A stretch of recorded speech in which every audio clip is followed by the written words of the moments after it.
Now to an MSNBC original. A Seattle theater company wants to celebrate its birthday with one of its most popular shows, the Mikado, a comedic opera or operetta that was written in 1885. In fact, it's so popular, the show has been seen in 46 states over the last decade. But the Seattle Gilbert and Sullivan Society's performance now faces a storm of outrage. MSNBC's Richard Louie went there to get the story.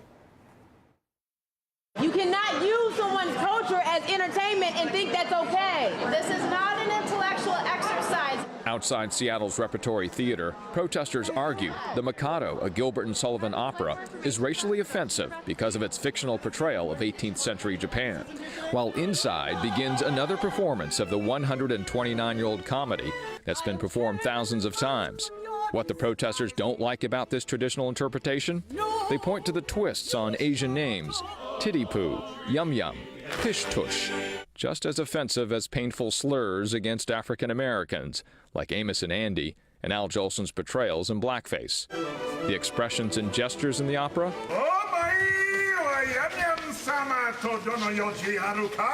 As insensitive as jokes about how African Americans may act or walk, and the costumes, 18th century Japanese fashion, they say is the equivalent of the 40 mostly Caucasian actors wearing African tribal village costume.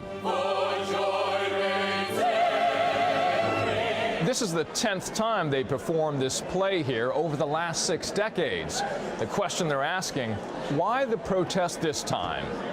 The Mikado has been criticized because of its use of yellowface. The Seattle Times Associate Opinions editor Sharon Chan says it's similar to blackface caricatures of African Americans. I don't think people were aware of it until I wrote the column. For nothing's more ridiculous, as everyone agrees, than all these Yanks with British accents playing Japanese. The Seattle Gilbert and Sullivan Society is a well-respected 60-year-old amateur theater company with experienced actors performing the opera. Its longtime producer says this controversy is a catalyst for better understanding. Instead of a delegation coming to us a year ago and say, we're uncomfortable with this, can you change something? It whammed our opening weekend. Here was this article in the biggest paper in the Northwest. We're not putting down Japanese. We're trying to invoke an image of Japan as it may have been 130 years ago. In all the coaching that I've done with the actors, I don't think I've said a Japanese person would do this. This is really a British genre, and that's who we're poking fun at, is my ancestors. Right. But the country's oldest Asian American civil rights group says it's poking fun at theirs. We are an old community that's been here for a long time, and there's been so much that's happened with discriminatory policies that has had a major impact not only in the way we're perceived, but in the way we identify. The producer and director both say they're open to removing offensive parts of the Japanese meme. Moo, a performing arts company in Minneapolis, did that. Just as performances no longer use 150-year-old Uncle Tom portrayals, Moo updated names and costumes seen as pejorative to Asian Americans. Next month, a similar outcome may happen in Seattle, as both sides sit down together for the first time to hopefully build a compromise on this enduring and celebrated opera.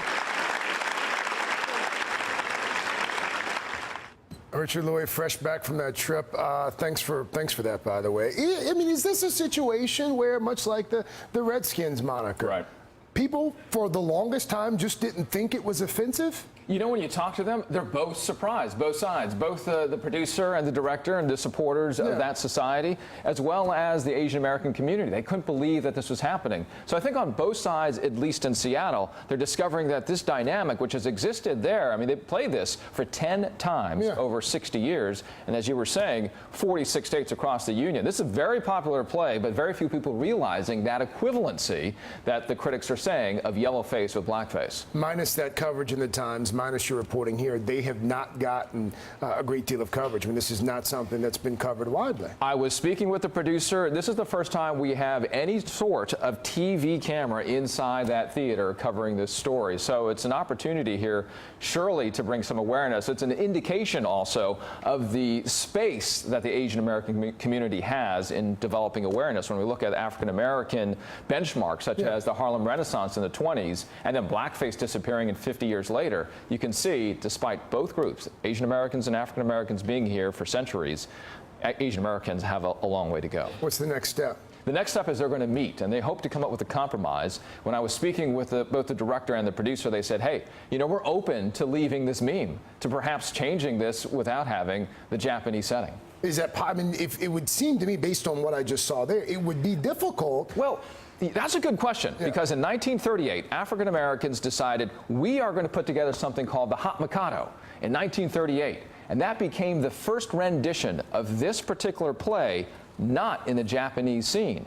So that's an interesting derivative of that play that has since been very popular across the country. MSNBC's Richard Louis, just back from Seattle with that MSNBC original. Thank you, sir. Do appreciate you.